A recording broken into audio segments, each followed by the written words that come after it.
हाँ, आज की वीडियो है अपनी बाबा राम रहीम के टॉपिक पर। और इसका ये जो बीजेपी के बहुत सारे भक्त हैं, इसके बीजेपी के मेजर लीडर्स इसके भक्ति कर रहे हैं आजकल। मतलब जैसा कि हम लोग इस न्यूज़ में देख सकते हैं, have come to take your blessings, Himachal BJP minister at Ram Rahim सत्संग। राम रहीम के सत्संग में ये आया और ये कह रहा है कि ये गुरमीत राम रहीम के की ब्लेसिंग्स लेने आया था। अब ज़रा मेरे को ये बात बताओ कि ये आदमी जो है, जिसे इसके भक्त पिताजी कहते हैं, पापा जी कहते हैं, और जो फिल्में तो मतलब जिसने जैसी पागलों वाली फिल्में बनाई और जैसी पागलों वाली बातें करता था, ये अट्ठा मारने की, और जैसे इसके पेट पे आके कोई अपना सिर मार देता था और इसको कुछ ना हो, जैसे जैसे इसने पागलों वाले कर्म किए हैं, और उसके बाद इसको सुप्रीम हाई कोर्ट की तरफ से या एक सेशंस कोर्ट बैठी थी, उसने इसे दो लड़कियों के रेप के इल्ज़ाम पे 20 साल की सज़ा दी। अब और ये प्रूवन है कि इसने ऐसा कांड किया, इसीलिए इसको 20 साल की सज़ा हुई और इसीलिए जेल में था। अब इसको 40 दिन की पैरोल मिली है। अब आपको पता है, इन्फ्लुएंशियल पावरफुल लोगों को या फिर वैसे भी लॉ कहता है कि पैरोल दी जाती है, और ये हमें सबसे पहले संजू बाबा के केस से पता चला था कि पैरोल मिलती रहती है साल में त्यौहार के लिए, किसी ना किसी रीज़न के लिए। अब ये सब बाबे को भी पैरोल मिली हुई है, एंड जब से ये पैरोल पे बाहर है, हर हफ्ते 2-3 दिन पे कोई हरियाणा का, कोई हिमाचल का, कोई ना कोई लीडर आके इसके चरण वंदना करके जाता है, इसके पैर धो के जाता है, और मतलब भक्तों की तरफ भीड़ लगी हुई है। अब प्रॉब्लम ये है कि बीजेपी जो सेंटर को लीड कर रही है, वो उसके नेता ऐसा कर रहे हैं। पब्लिक को तो पूछना चाहिए इसको पकड़ के। और मैं तुम सबको कह रहा हूँ कि if you are from Himachal, then catch this person whose name is minister Bikram Thakur, and ask him कि जिस बंदे को सुप्रीम कोर्ट की तरफ से सज़ा हुई है रेप के लिए, तो उसकी ब्लेसिंग्स ले रहा है, तो उसकी शरण में आया हुआ है। मतलब या तो सुप्रीम कोर्ट की बात नहीं मानता है, या फिर यू डोंट बिलीव कि सुप्रीम कोर्ट ने जस्टिस किया है, और तेरे लिए बाबा ज़्यादा इंपॉर्टेंट है। अंधविश्वास भी फैला रहा है, मोदी की नाक भी कटा रहा है, जो भी थोड़ी बहुत अगर इज्जत है। और इस तरह के लोगों को अगर मुझे वोट करना पड़े मजबूरी में, क्योंकि हम लोग तो कांग्रेस या किसी और पार्टी को वोट अब कर नहीं सकते because of their anti national stand and everything which they are doing is like against India, तो मजबूरी में हमें बीजेपी को वोट करनी पड़ेगी। और ऐसे गधे को वोट, मतलब इसको तो पकड़ के पीटना चाहिए पब्लिक को कि साले तू ऐसे ढोंगी बाबा का भक्त बना हुआ है।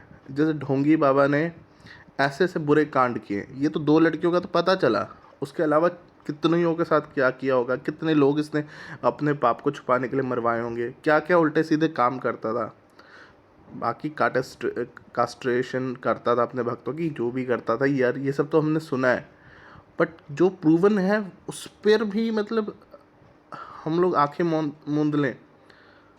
और ये तो साइको बाबा है, ये तो कभी रॉक स्टार बन जाता है, कभी क्या बन जाता है, मोटा पेट लेके घूमता है और खुद को अपने आप को ऋतिक रोशन से कम नहीं समझता, और अपने आप को दुनिया का सबसे बड़ा टैलेंटेड बंदा कहेगा भाई मैं प्रोड्यूसर भी हूँ, मैं सिंगर भी हूँ, मैं आर्टिस्ट भी हूँ, हर चीज़ है। मतलब कंप्यूटर के आगे बैठ जाएगा और कहेगा कि मैंने इस दुनिया का सबसे बड़ा प्रोग्राम बनाया हुआ है, कैसी ऐसी बकवास बक देगा। नो बडी बिलीव्स हिम, और पता नहीं, और उसके भक्त तो बिलीव करते होंगे। एंड जाना यार, इसके भक्तों के पेज पे लाखों लोग कहते हैं पिताजी पापा जी। पानीपत में एक बार इसका प्रीमियर हुआ था मूवी का, पूरा शहर ब्लॉक था उस दिन, 10 लाख 20 लाख जितनी भी जनता थी सारी सड़कों पे थी। भाई गोली मारो ऐसे लोगों को यार, क्यों पाल रहे हैं हम लोग। उसके बाद पैरोल दिए जा रहे हैं, उसके बाद ये बीजेपी के ये लीडर्स, नंगे पुंगे लीडर्स सड़कों पे आए हुए हैं। अबे कूटो, ऐसे लीडर्स को पकड़ के पीटने की ज़रूरत है, और मोदी को अपना रोष फील करवाओ कि that you people are upset with such leaders. Protest तुम्हें करना चाहिए, everybody, because we just cannot tolerate all this bullshit, ठीक है। मतलब मैं तो फेडअप हो जाता हूँ ऐसी चीज़ें, ऐसी न्यूज़ देखकर। और इस साले की मूछें देखो ना, इस मतलब उस बाबे की नहीं, राम रहीम की नहीं, इसकी मूछें देखो, मन करता है मूछें काट के थप्पड़ मार के बुरी हालत कर दी जाए। बीजेपी जोकरों की पार्टी रह गई है, तो साले फिर हम वोट ही क्यों कर रहे हैं फिर, अगर इसी तरह के लोगों को वोट करनी है। तो मैं लगता है इस तरह का ढक्कन, मैंने तो पहली बार नाम सुना, पर इसको मैं गालियाँ दूंगा, इस तरह का ढक्कन हमारे राज्य के लिए, स्टेट के लिए, शहर के लिए, देश के लिए कुछ कर सकता है। अगर पब्लिक के अंदर ऐसे लोगों के लिए गुस्सा नहीं है ना, तो पब्लिक डम्ब है। पब्लिक को तो फिर सुसाइड कर लेना चाहिए, अपने अपने घरों से कूद के मर जाना चाहिए। बिकॉज यार तुम में कोई गैरत, तुम में कुछ सेल्फ रिस्पेक्ट अब बची नहीं है, तुम्हारा कोई अपना व्यू नहीं है, तो सही और गलत का तुम्हें फ़र्क नहीं पता। अगर लीडर गलत है तो यार तुम तो सही बनो, कम से कम जाके मुंह पे थप्पड़ मारो। Are you silly, are you out of your mind, मतलब कुछ भी करके इसको पूछो तो सही सवाल, who the heck he is and why did he went there. मतलब पीटो यार, मैं तो कहता हूँ ऐसे लोगों को पीट कर ही सोल्यूशन बने मिलेगा हमें। हमें बहुत एग्रेसिव होने की ज़रूरत है ऐसे बुलशिट चीज़ों को जो हम लोग हर रोज़ डाइजेस्ट कर जाते हैं, देख के डाइजेस्ट कर जाते हैं। हमें देख के डाइजेस्ट नहीं करना, we hate it, we need to start hating the stupid things which are making no sense. And यार तुम रियल में देश की करप्शन और देश के बैकवर्ड रहने के पीछे इसी तरह के नेता होते हैं, जिनकी कोई आइडियोलॉजी नहीं होती, कोई समझ नहीं होती, वोट्स के लिए किसी के भी पैरों में पड़ जाएंगे, किसी भी दल में चले जाएंगे। यही हमारे दुर्भाग्य का वो कारण है। हमें ऐसे लोगों, और ये सवाल उठ ही नहीं सकता कि उसका बिलीफ है उस बाबे में, नहीं उठ सकता, क्योंकि जब सुप्रीम कोर्ट ने सज़ा दे दी, सुप्रीम कोर्ट के अगेंस्ट तूने पीआईएल की, तो क्या तू अभी भी फाइट कर रहा है? नहीं कर रहा ना। अगर सुप्रीम कोर्ट ने सज़ा दे दी, देखो पहले तो निर्दोष को सज़ा ही नहीं हो सकती, अगर हो जाए इतने इन्फ्लुएंशियल निर्दोष को, तो मान के चलो वो निर्दोष तो नहीं था, उसने कांड किया था, तभी सज़ा है। ये it is very clear, there is no if and but.